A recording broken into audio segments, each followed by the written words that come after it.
28 సంవత్సరాల తర్వాత కూడా ఎన్నో పంచల మారిన శిక్ష నుంచి తప్పించుకుందామని మా తాత అంబేద్కర్ ఇచ్చిన భారత రాజ్యాంగమే ఈరోజు గెలిచిందని చెప్పి, మా అంబేద్కర్ స్ఫూర్తి ఈరోజు గెలిచిందని చెప్పి, ఆ అంబేద్కర్ స్ఫూర్తి ఈ 28 సంవత్సరాలైనా కానీ ఈ సుదీర్ఘ కాలంలో ఎక్కడ కూడా ఏ ప్రలోభాలకి లొంగకుండా నా దళితులు నిలబడి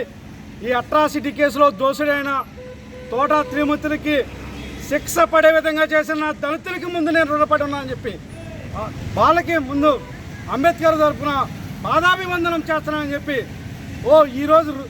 న్యాయమే గెలిచింది, ధర్మమే గెలిచింది. తప్పనిసరిగా ఆయనకి ఎమ్మెల్సీ ఇచ్చిన రోజునే రాష్ట్రపతి గవర్నర్ కోటాలో ఎమ్మెల్సీ ఇచ్చిన రోజునే దళితులంతా కూడా ఇది తప్పు జగన్మోహన్ రెడ్డి అని చెప్పినా సరే వినిపించుకోకుండా ఎమ్మెల్సీ ఇచ్చిన జగన్మోహన్ రెడ్డికి మరొకసారి చంపదెబ్బ లాంటిదే ఈ తీర్పు అని చెప్పి, ఇప్పటికైనా నీకేమైనా దళితులంటే గౌరవం ఉంటే మా మీద ప్రేమ లేదు, నీకు దళితులంటే గౌరవం ఉంటే మా ఓట్లు నీకు కావాలని అనుకుంటే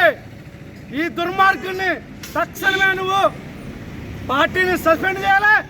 అభ్యర్థిత్వం నుంచి పక్కకు తొలగించాలని చెప్పి జగన్మోహన్ రెడ్డి నేను విజ్ఞప్తి చేస్తున్నాను. మా దళితుల ఓట్ల అవసరం లేదనుకుంటే ఈ దుర్మార్గుని ఇంకా అభ్యర్థిగానే కొనసాగిస్తామని చెప్పి,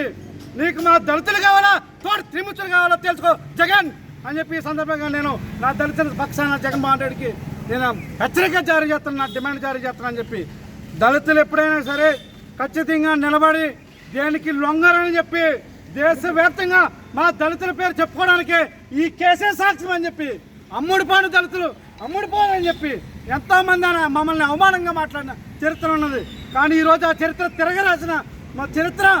ఈ ఎస్సీ కేసు ఉన్న దళితులకు ఉందని చెప్పి సకారంగా చెప్పుకుంటూ మరి ఏదైతే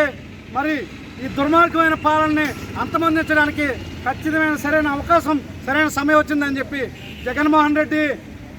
ఆయన్ని నువ్వు పార్టీని సస్పెండ్ చేసి అభ్యర్థిత్వం నుంచి తొలగించి మరి నీ చిత్తశుద్ధిని నిరూపించుకుంటావో దళితులు ఎవరు కూడా నాకు అవసరం లేదు,